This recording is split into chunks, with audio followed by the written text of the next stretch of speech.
This is a story about a boy named Ethan. Ethan lived in a quiet suburban neighborhood.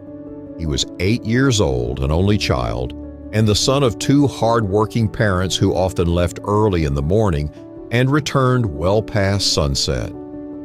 Ethan filled his days with books and TV, but he couldn't shake the feeling that something was missing. He longed for someone to talk to, someone who wasn't rushing out the door or buried in emails. One sunny afternoon, while taking a walk in the neighborhood, Ethan noticed an old man sitting on his front porch. Beside him was a shaggy golden retriever. The man smiled and waved. His name was Mr. Thompson, and his dog was named Max. "Hey there, kid," Mr. Thompson called. "You like grilled cheese?" Ethan hesitated but nodded shyly. Soon he was sitting in Mr. Thompson's cozy kitchen, the scent of butter sizzling on a hot skillet.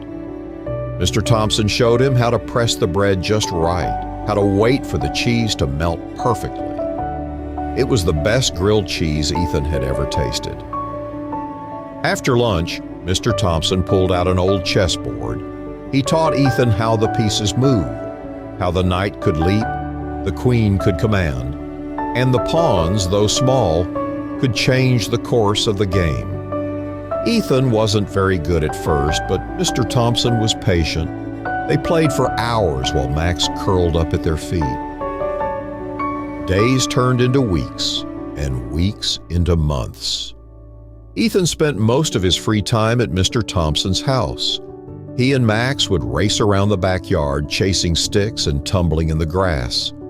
Mr. Thompson would watch from his porch, laughing at their antics and clapping whenever Ethan made a brilliant move on the chessboard. But one day, everything changed. Ethan knocked on Mr. Thompson's door, but no one answered.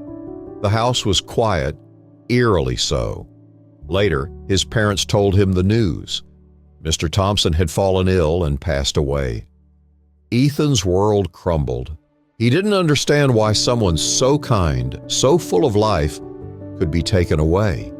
He cried for hours, not just for Mr. Thompson, but for Max, who now was all alone. Seeing Ethan's heartbreak, his parents decided to do something they had never done before. They set aside their work and made a plan. One evening, they called Ethan into the living room. To his surprise, Max came bounding out, tail wagging, and jumped into his lap. "We thought Max might need a new home," his mom said gently, "and we thought you might like the company." Ethan's tears returned, but this time they were tears of joy. Max was a piece of Mr. Thompson that Ethan could hold on to, a reminder of the grilled cheese lessons, the chess matches, and the simple, beautiful bond they had shared together. From that day forward, Ethan's parents made an effort to be present. They played chess with him, took Max for walks as a family, and even learned to make grilled cheese just the way Mr. Thompson had taught him.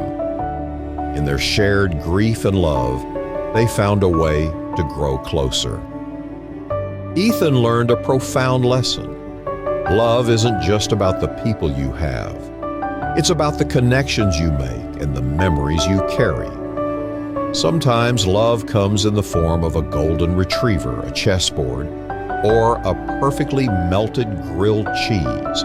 And sometimes it takes a loss to remind you of what truly matters. By the end, Ethan wasn't just a boy with a dog. He was a boy with a story, a family, and a heart full of gratitude for the people who taught him how to love.